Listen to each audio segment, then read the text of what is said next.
Selamat pagi Bu. Pagi. Ya, eh, perkenalkan, nama saya adalah Bidan Adia. Saya adalah bidan yang jaga pada pagi hari ini.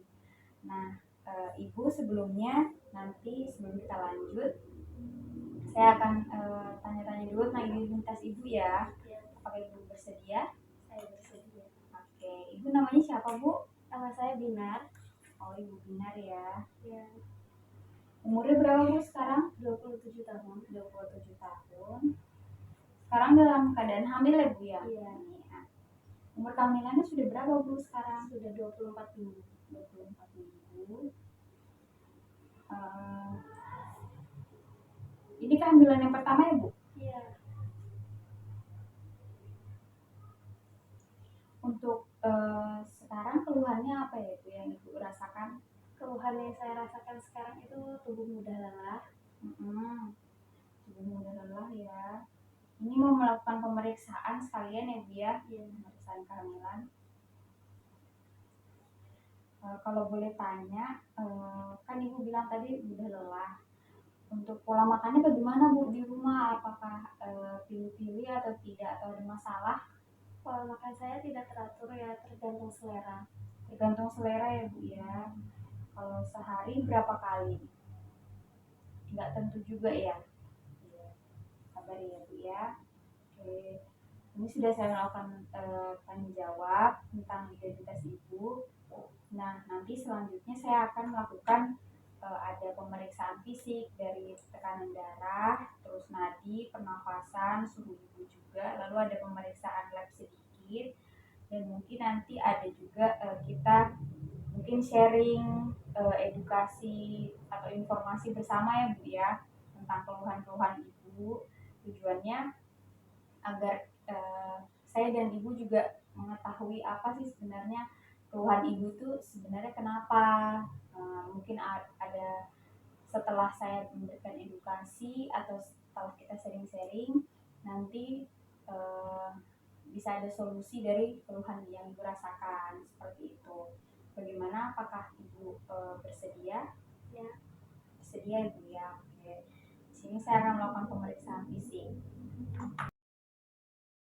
Baik Bu, tadi sudah saya lakukan pemeriksaan fisik. Tadi hasilnya tekanan darahnya normal ya 110/80. Lalu pernapasan Ibu juga normal 24 kali per menit, nadinya normal 80 kali per menit, suhunya juga normal, Ibu tidak demam. Tadi lingkar lengan Ibu juga normal, tidak ada tanda-tanda kekurangan gizi energi atau kekurangan energi kronik. Lalu untuk pemeriksaan lab tadi untuk HB-nya atau kadar sel darah merah dalam tubuh itu juga normal ya 11 gram per sen. Nah untuk selanjutnya nanti mungkin kita akan sharing bersama tentang apa sih itu kebutuhan nutrisi pada saat hamil seperti itu. Sebelumnya sebelum saya lanjutkan, apakah ada yang ibu tanyakan terlebih dahulu atau ada yang ibu ingin sampaikan? Tidak ada ya Bu ya. Oke. Pertama, nah kalau membahas tentang gizi pasti ibu pernah tidak atau pernah atau belum diberikan informasi tentang gizi selama kehamilan? Selama kehamilan saya belum pernah mendapat informasi kebutuhan gizi. Oh, berarti belum pernah ya diberikan informasi dari tenaga kesehatan atau dari pihak lain untuk tentang apa sih gizi selama ibu hamil itu seperti apa, kebutuhan gizinya apa saja belum pernah ya Bu ya? Belum pernah. Oke, baik. Jadi di sini saya akan menjelaskan. Nah, untuk gizi sendiri itu adalah zat yang diperlukan oleh tubuh. Nah, zat-zat yang diperlukan oleh tubuh ini berfungsi untuk proses membentuk energi, proses pertumbuhan janin, proses pertumbuhan ibunya sendiri. Karena kan setiap proses kehamilan itu proses pertumbuhan dan perkembangan terus terjadi ya Bu, untuk persiapan persalinan dan persiapan menyusui juga. Nah, lalu pentingnya nutrisi itu apa sih? Nah, nutrisi itu sangat penting untuk tadi tuh bagi ibunya jadi sumber tenaga.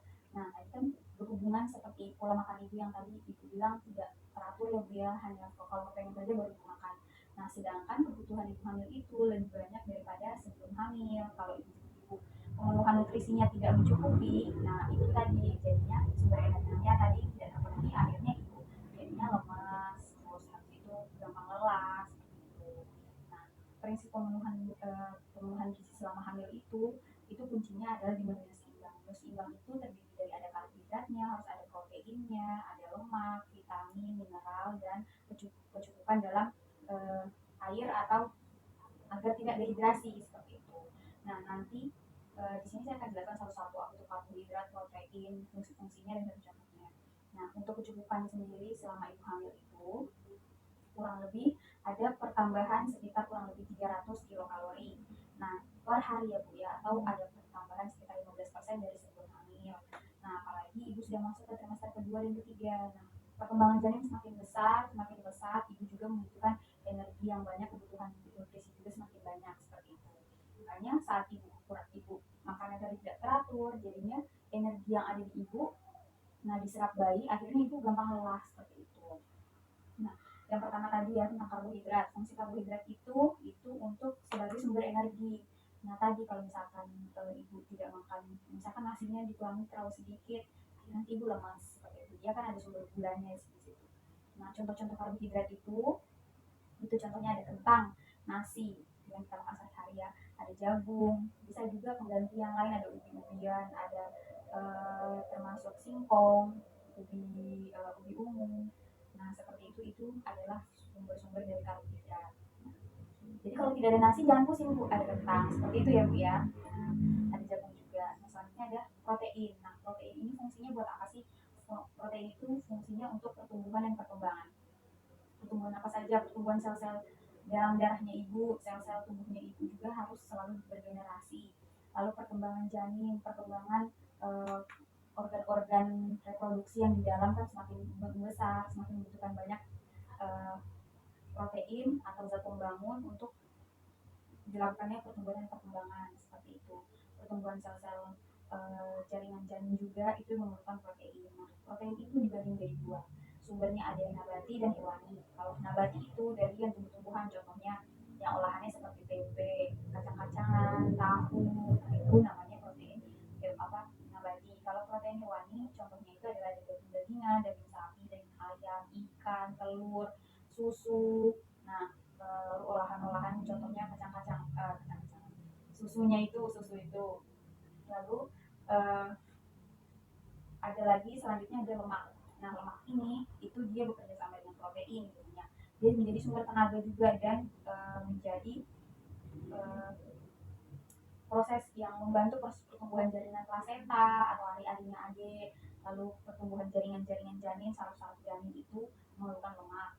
Nah contoh-contoh dari lemak itu ada dari kacang-kacangan, biji-bijian, susu itu juga termasuk ada lemaknya seperti itu. Nah lalu untuk kebutuhan vitamin dan mineral, vitamin yang dibutuhkan itu ada A, B, C, D ya. Nah kalau mineral itu ada kalsium, ada fosfor, ada yang untuk menambah Hb itu ada asam folat dan Fe atau zat besi, ada zinc. Nah itu bisa didapatkan dari makanan sehari-hari dan juga bisa didapatkan dari tablet nutrisi atau tablet vitamin yang diberikan oleh bidan atau dokter seperti itu. Nah untuk kebutuhan cairannya sendiri agar ibu tidak dehidrasi selama kehamilan dan kebutuhan cairan ketubannya itu cukup, nah ibu tuh harus minum kurang lebih 2,5 sampai 3 liter per hari. Nah saya sarankan ibu membeli botol. Nah jadi kan ada hitungan liternya, nah itu lebih baik daripada ibu menghitung per gelas-gelas, karena kan kalau gelas itu tidak tahu literannya berapa seperti itu. Nah itu agar tidak dehidrasi. Nah tadi berhubungan lagi kalau dehidrasi akhirnya apa? Lemah, letih, lesu seperti itu. Nah kalau misalkan tadi ibu pola makannya tadi tidak teratur, akhirnya berjalan terus menerus, akhirnya akan terjadi namanya kekurangan gizi. Nah masalah-masalah yang dapat timbul saat kekurangan gizi itu contohnya bisa terjadi pada janin dan ibu. Kalau pada janin bisa kalau hamilnya masih muda bisa keguguran atau janinnya meninggal dalam kandungan, amit ya Bu ya. Ada juga yang namanya bayinya lahir tapi berat badannya sangat rendah, kurang dari 2,5 kilo. Lalu ada juga kelainan-kelainan genetik atau kelainan-kelainan bawaan cacat-cacat janin seperti itu bisa diakibatkan karena kekurangan gizi. Nah kalau masalah pada ibunya itu akan terjadi anemia atau kekurangan sel darah merah. Akhirnya bisa terjadi perdarahan saat persalinan atau perdarahan saat kehamilan seperti itu atau keguguran seperti itu. Ibunya juga jadi kurang berenergi atau kurang bertenaga. Nah untuk cara pengolahan makanan sehari-hari itu bisa, yang paling penting catatannya adalah makanannya harus selalu segar ya Bu ya, selalu segar. Nah, jadi makanannya sebelum dimasak itu harus dicuci dulu, lalu cuci yang bersih, tapi jangan terlalu direndam dengan air terlalu lama, nanti takutnya vitamin B dan C-nya larut dalam air. Lalu pas pemasakan jangan terlalu lama, jangan rebus terlalu lama atau jangan kukus terlalu lama, takutnya vitaminnya akan hilang seperti itu. Lalu kalau misalkan masak makanan yang protein seperti daging ayam, daging sapi, nah itu harus dimasak sampai matang, tidak boleh setengah matang karena ibu hamil itu rentan. Kita tidak tahu kalau misalkan bahan makanan yang entah itu masih ada bakteri atau parasit apa yang masih mengikuti dari bahan makanan tersebut seperti itu. Lalu gunakan alat-alat makan yang bersih. Lalu kalau misalkan makan makanan panas, jangan di tempat wadah atau wadah plastik ya Bu ya, karena nanti takutnya wadah plastiknya itu bisa eh, terlarut ke dalam makanan yang panas itu seperti itu ya. Nah untuk kan biasanya juga ada nih, kalau hamil nggak boleh makan yang amis-amis katanya, contohnya kayak ikan-ikanan nggak boleh. Nah itu ada juga namanya kerugian tentang makanan. Selama hamil itu sebenarnya bisa makan apapun, yang penting harus matang, bersih, dan bergizi seperti itu. Kalau kecuali seperti durian yang alkohol, kopi itu tidak boleh memang, nanti akan mengurangi asupan nutrisi atau penyerapan nutrisi. Nah, kalau tentang makanan itu, asalkan kalau makanan yang tadi saya sudah sebutkan ya, contohnya karbohidrat, protein, lemak yang tadi sudah saya sebutkan, ibu kurangi atau tidak konsumsi sama sekali, takutnya nanti malah kekurangan nutrisi atau asupan nutrisinya seperti itu. Boleh makan, nggak ada yang namanya tidak boleh makan yang amis-amis, itu tidak ada ya, tidak boleh makan ikan, malah sangat bermanfaat. Takutnya nanti kalau tidak makan ikan, malah kita tidak dapat manfaatnya seperti itu. Nah, ada contoh makanan menu seimbang ya Bu ya. Nah, contohnya itu seperti ini. Ini saya kasih contoh menu ibu hamil dalam sehari. Misalkan pagi ibu makan nasi, terus habis itu ada sayur.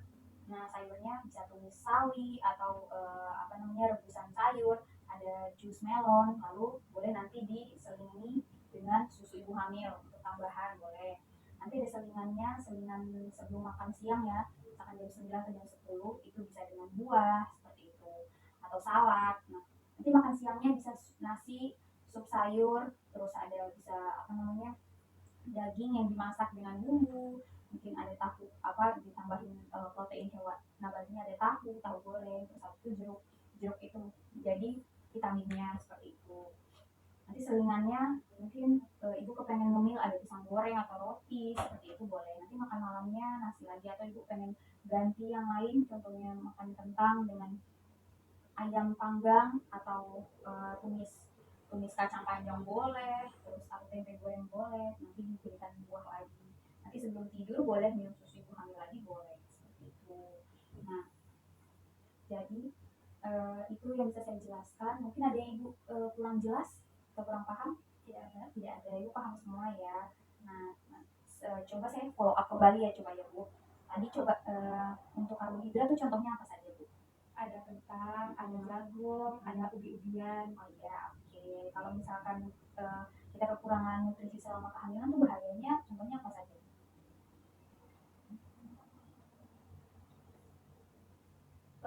Pertumbuhan janinnya kurang, kurangnya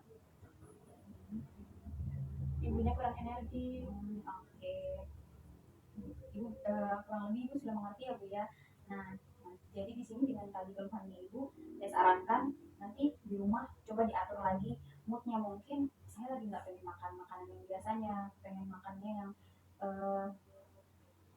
ganti menu yang lain, seperti mungkin ibu bosan seperti itu ya, agar tadi makannya itu bisa teratur, menunya boleh diganti-ganti seperti itu ya, biar ibu tidak bosan juga. Nah mungkin seperti itu Bu. Sebelum saya akhiri, apakah ada yang ditanyakan? Tidak ada ya, apakah ibu sudah jelas? Sudah, oke. Terima kasih ya Bu atas kerjasamanya.